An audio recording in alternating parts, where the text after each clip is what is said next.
get you down into eastern North Carolina now. That's where we find our very own meteorologist Mike Seidel in Kill Devil Hills. And Mike, you've been dealing with some gusty winds, some rain, but you've seen some occasional blue skies trying to show up there as well. Indeed, the skies have brightened now. We'll go to the visible satellite loop, and you can see the brighter clouds just off toward north and east. That's associated with the center and just northeast and east of the center of Arthur. And then we've got dry air wrapping around. In fact, that was one of the reasons that Arthur didn't strengthen any more than it did. Not only the wind shear increasing today, but it was fighting a lot of dry air off to its west and southwest. So we got some patches of blue sky up here, but behind me you can see the surf. It certainly is churned up 5-6 footers off the coast. The buoys have been up to 8-9, even some 10 footers. That's where we've had the strongest winds too. Out at Diamond Shoals, peak gust I've seen so far 49 miles an hour. So that is a tropical storm force gust. But on the radar, you'll see that most of the rain for us and south of us is over with.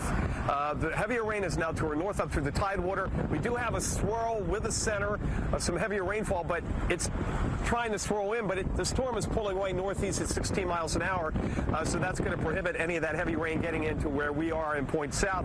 The other thing I've noticed is the wind has begun to back around from the east to the northeast and then eventually north to northwest. Here's the rain we saw this morning. For a couple of hours, it rained pretty hard, but again, we didn't have those hellacious horizontal rain bands that we often see with even tropical storms. I'd say the peak gust was 20-25 miles an hour, but an inch or so of rainfall causing street flooding, some minor street flooding and ponding. That's 158, Highway 158, which is just a mile inland from where we are. So we go through the afternoon with a few more showers.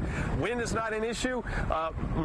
Really all the impacts, now that the water's receded on the streets, right here. Little beach erosion, high rip currents, Kelly, but fortunately, as the storm is going by, we're heading right now into low tide, so it all timed out beautifully here on the Outer Banks on day 3 of the reopening following the closure for COVID-19. All right, as you said earlier, definitely getting us in the mindset that hurricane season is upon us, although Arthur is ahead of schedule with the official start of hurricane season being June 1st. This is